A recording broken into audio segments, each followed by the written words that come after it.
dapat ginhawa karamay, tunay na kaibigan.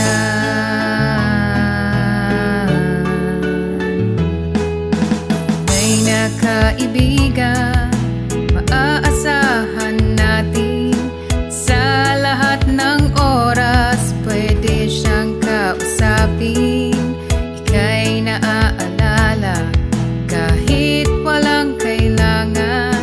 Sapat na